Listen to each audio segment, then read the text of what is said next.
What's up, guys? I'm Trenius, and you tune into the infamous Living Rim Network. Divine power is always working for us because we're trying to do right. 1 month millionaire mindset challenges in full effect. Let's get right down into it, guys. How to stay centered and at peace. Now, this is something that is very, very uncommon. Once again, as I said in yesterday's video, last night's video, about how most people around you will 9 times out of 10 just be negative people. It's the same thing with being centered. There are not a lot of people who walk around like us because they're not awakened to be centered. Being centered is being able to hold your peace. Being centered means not being the type of person to just fly off the hook and just say whatever your emotions make you say, or just flying off the hook and just saying the first thing that come to your mind because you feel negative, or you feel like somebody's getting at you, you feel like somebody's hitting to belittle you in ways that you can't understand. So you just be like, yo, forget you, this and that, whatever. You can't tell me that. Like, you're not that type of person to just fly off the hinges because you're easily swayed by the winds and the trade winds of life. You're the type of person who wants to be centered. I'm the type of person who has to maintain his centeredness throughout the day too. And listen, guys, this is not something that's very easy. It's really, really difficult until you master it. And we're all a work in progress. We're all trying to reach our most highest potential every single day. So if you don't get it right the first time or the second time, guys, it's cool. If you're still trying to learn how to be at peace and at center, and it's taking you some time to really get along with people because you still feel like you just might, yeah, if you still feel like that, that's cool. I mean, I still feel like that at times too. But yeah, times two. Like, the temptation to, it's like times two. But nah, anyway, guys, it takes a lot of work. It takes a lot of maturity, and it takes a lot of renewing your mind in order to maintain composure and to be calm. It's not until most people reach their late 60s, their late 70s and stuff like that, till they realize, their maturity has really kicked in. Like, I was talking to my grandmother yesterday, and I'm just like in awe because she is so mature in her age, and some of the things that she knows, a lot of people in my family don't know. A lot of my mom don't even know a lot of things that my grandmother knows. I mean, and that's common because I don't know as much as my dad knows, and you probably don't know as much as your mother know or your dad. They all know more things than you. And there are some things that So it's like a circle effect. It's just like a going around in circle effect. But at one point, that circle must come to a complete stop from where it started, and that is maturity. Maturity started when you were first born. You were mature born into this world until you learned all the ways of the world, and then you became immature to the ways of the world. And then as you grow older, it's like you come back full circle to realize, hey, it's all so simple. Nothing is new under the sun. Everything is vanity. And you just be like, yo, why didn't I do it this way? So I'm saying all that to say, being centered is something that you have to work on. Because the world is a temptation place. Like, and there's a lot of spirits floating around at all times, and certain people that you encounter every single day, not even certain people, but everybody that you encounter every day has different spirits.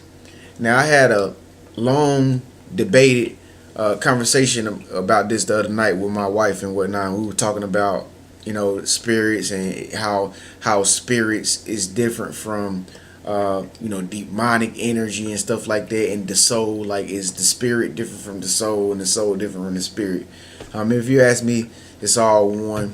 It's all one, and it's just a matter of you understanding what you're experiencing when you're dealing with the next person. Like, for instance, you might come across a person who's full of demonic spirits. And this actually answers the question yesterday of somebody making a comment about the Jezebel spirit. So you might encounter a person, full of many spirits, and one of these spirits might be a spirit of lust. Women. You might encounter a man with a spirit of lust. How do you know? Because you feel it. I mean, you feel it. This is feeling spirits is something that you can't determine what spirit somebody has. You can only see it in their actions, and you can only hear it by their words. Um, you can tell if somebody has a spirit of determination based on their actions when they're always around you. They're always determined. You can tell that if somebody has a spirit of laziness and lack because every time you go to their house or every time you're around them, they want to sleep. They always sleeping. They never want to do anything productive. They always sleep.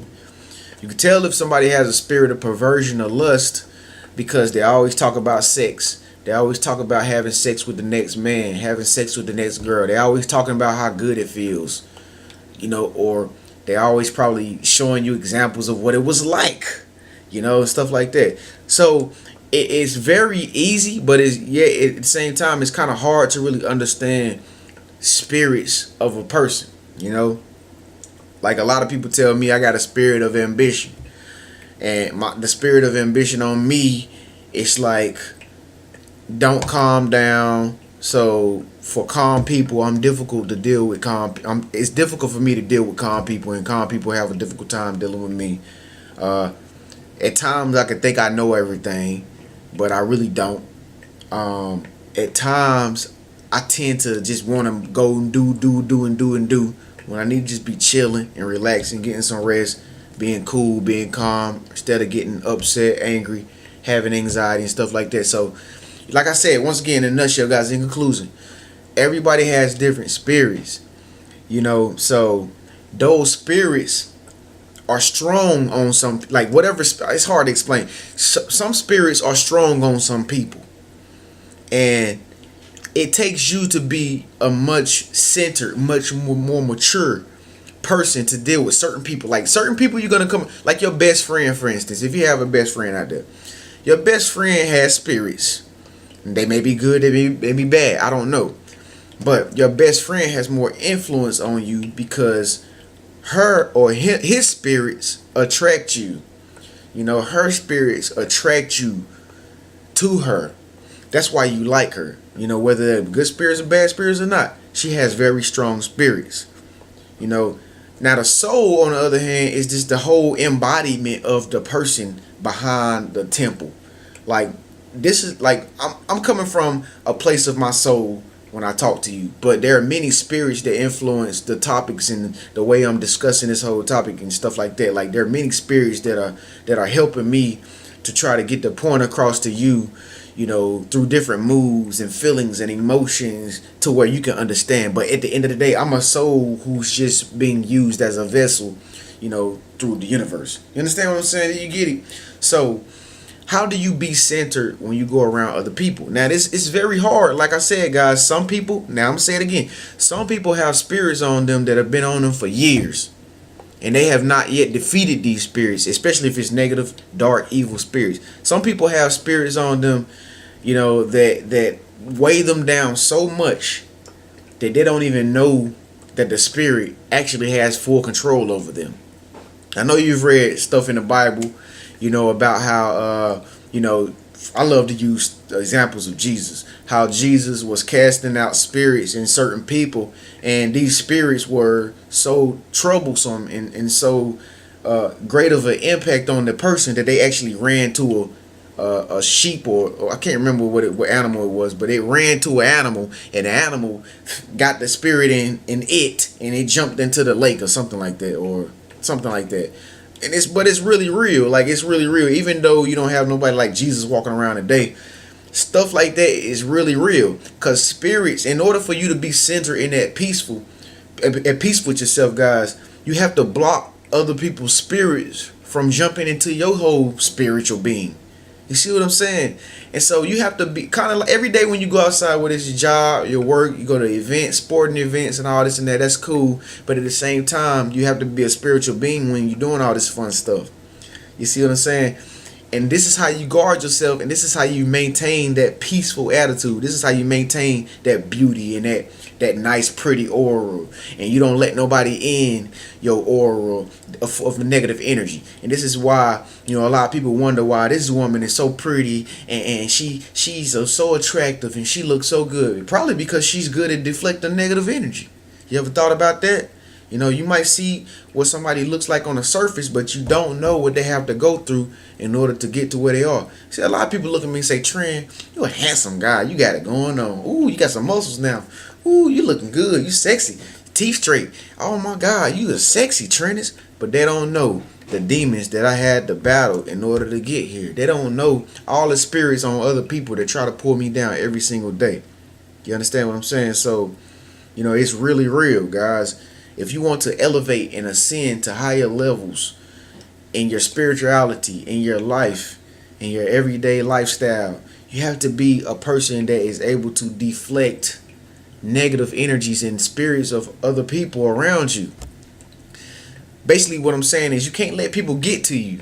You can't let people get to you. They're going to be people that say some grimy, I'm going to say it like this. They're going to people say some grimy shit to you. And they're going to say it to you just because they know or they think in their mind that you're going to be weak to it. See, this is what matters in life. This is what gets you from point A to point B. It's not what you think. It's how you react to what goes on around you. Like, you can have 1,000,000 people in your whole vicinity saying negative stuff to you. Like, you ain't going to be this. You can't do that. You fail. You're a failure. You ugly. You're fat. You're small. You're too tall. Your feet too big. Yep, too small, or whatever it may be. You fill in the blank there, but you have to be the person to say, to act like I don't hear it, or your spirit has to be strong enough to say, you know what, I understand that they have a weakness. I understand that they have a problem. That's the issue within them. If they have the power to feel like their power comes from making me weak in order for them to gain power, then they are weak. You understand what I'm saying? So that right there alone helps you maintain your peace. Otherwise, you will probably just be carried away by their spirit, and it'll rub off on you, and you'll feel like them. And there it is. That's the story of like Jesus, and how he cast out a spirit and it jumped into the next thing. So you don't want to be like that. So another thing you can try to do is just imagine a crystal ball. You were in a crystal ball. Just imagine you're in a bubble of white energy, and that they can't touch you. Another thing that you could do, guys, that I like to do, to deflect negative energy and to stay centered and stay at peace is don't even give into the conversation. If you know what's going on, you see the negative energy, you feel it, you see the negative people talking, they're gonna talk to you, they're gonna say something. Don't even give into the conversation. Don't even be a part of the conversation. Do little small stuff like, yeah, okay, hey, all right, cool, all right, yeah, you right. Just say little stuff like that, and give them the edge, but don't never dive in the conversation. Always stay on the outside of the bubble, or the negative energy bubble. Okay, always put it like this. Always stay on the outside of the race mind, because that's what they are in. They're in the race mind. This is a collective consciousness. I ain't gonna go into it. This is a collective consciousness of people who think the same way based on what they see in the world. But you're not in the world. You're not a part of the world. Okay, you see what I'm saying now? You're in a spiritual mind. You're in the kingdom of the universe. Because you know how the universe works. Okay, you know how God works. Okay, so don't never really give in to that negative energy. Just let them get carried. Just let them carry on and do what they want to do, because they make them feel like they're superior and like they run stuff. But at the end of the day, we all know who runs the situation. Okay, so I hope this message resonated with you guys. Hope that helps you stay more centered and more at peace with yourself. It's really easy. All you gotta do is just start ignoring people and don't let their negative talk get to you. Just know that they got weaknesses and help them work on it. Whenever you get a chance, ask them something simple like, well, tell me something positive. Do something simple like, well, have you did this yet? Or have you did that yet? And always make sure it's something positive. And I guarantee you, slowly but surely, it'll work into their mind, and you'll have helped them in ways that you don't understand. All it takes is just one positive statement to most of this negative energy and these negative spirits, in order for them to change for your own good. Okay? So I know I talked about this last night, guys, and I know this topic kind of goes off last night, but I really want to get this in your mind. I really want to help you understand that what's going on out here does not have any effect on the inside of who you are. Continue to be unique, continue to be who you are, continue to make the world a better place and other people's lives greater. and yourself greater. At the same time, we're gonna do it big, guys. It's Trenius, and this is the Infamous Living Room Network.